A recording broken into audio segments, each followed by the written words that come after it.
Querido José Nabor Cruz, ¿cómo estás, doctor? Mi querido David, muy buenas noches. Un gusto platicar contigo y todo tu auditorio. Pues yo muy feliz de platicar contigo. Oye, ¿por qué no platicamos de cómo está la pobreza laboral? A mí me parecen cifras, pues, preocupantes, ¿no? Claro que sí, David. Efectivamente, acaba de dar a conocer por parte del INEGI la estimación de pobreza laboral, que es esta relación que se da entre los ingresos laborales de todas las personas en nuestro país, comparándolo con el valor monetario de la canasta alimentaria.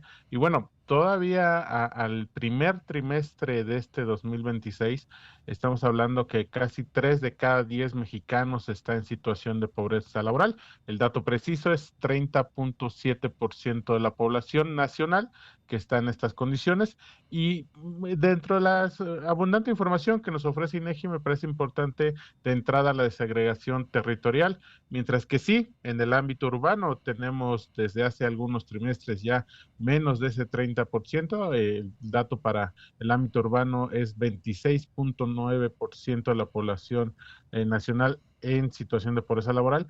Cuando lo contrastamos con el ámbito rural, es decir, todas aquellas mexicanos que viven en localidades no mayores a 2.500 habitantes, es decir, localidades muy pequeñitas, estamos hablando que todavía el 44.2% de la población rural está en situación de pobreza laboral. Y bueno, esto tiene que ver evidentemente ya no en este ámbito rural urbano, sino por entidad estatal. El contraste sigue siendo, me parece, relevante todavía, ya que los estados, algunos del norte, noreste del país, tienen afortunadamente porcentajes relativamente bajos de pobreza laboral, como son las dos Baja Californias. Baja California Sur, ahora mismo, para el primer trimestre de 2026, es el estado con menor porcentaje de población en situación de pobreza laboral, con el 14.1%, y Baja California con el 16.3%. La contraparte es el sureste del país. Chiapas sigue siendo la entidad con mayor porcentaje de población en esta situación de pobreza laboral, con el 60.8%, y después Oaxaca con el 52.7%.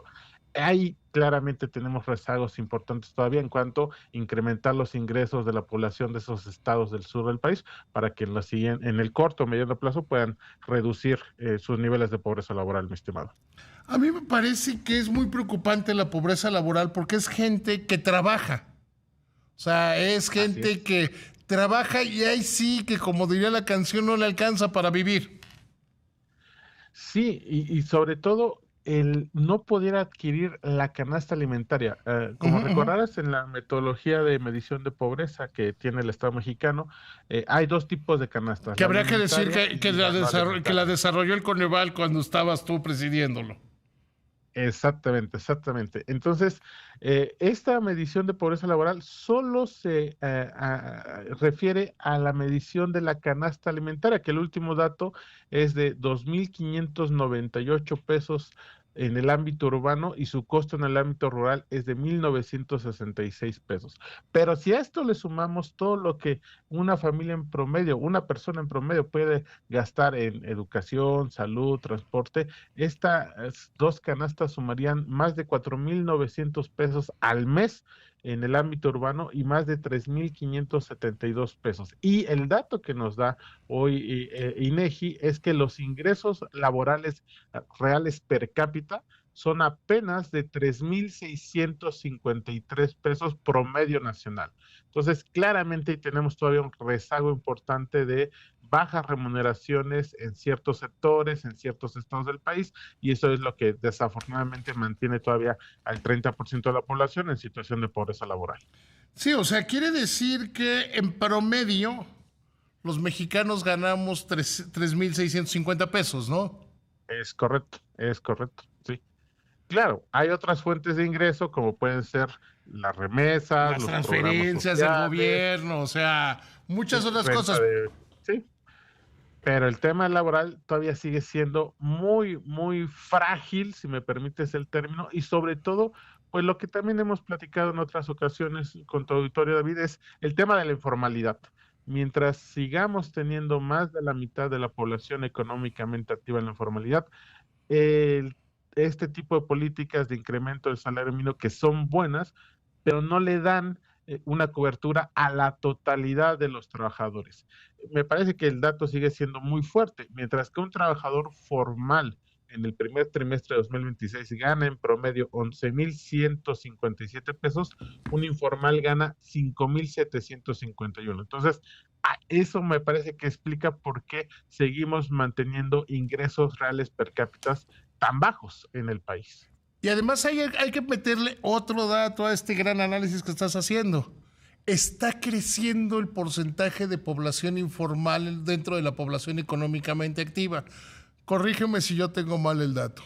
Venía disminuyendo de 2009, venía disminuyendo y ha vuelto a crecer la curva, que no estamos al nivel de 2009, que eran prácticamente 6 de cada 10 trabajadores, pero está volviendo a crecer y entonces la tendencia es indebida.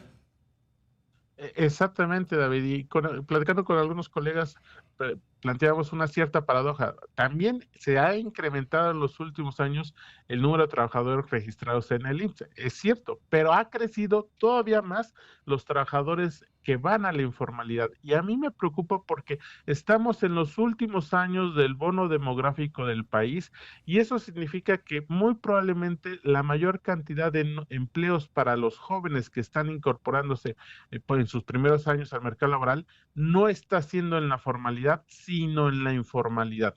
Y eso va a obstaculizar nuestro crecimiento y desarrollo para los siguientes años. Ese es el gran problema que todavía no se ha resuelto en las últimas décadas y que tiene que haber, obviamente, medidas para formalizar nuestra masa de trabajadores en los próximos años, si no, eso complica también lo que hemos platicado, el tema de las pensiones, el tema de pocas prestaciones sociales, toda esta carencia de seguridad social que tenemos todavía al 50% de la población al día de hoy. Sí, o sea, yo creo que la calidad laboral está disminuyendo, ¿no?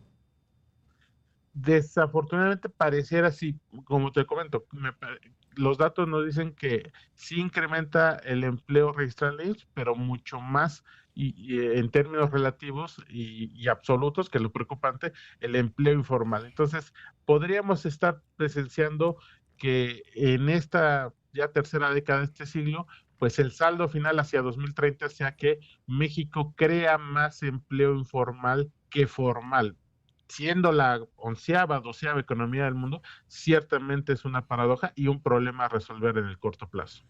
Querido José Nabor, verdaderamente siempre para mí es un placer platicar contigo.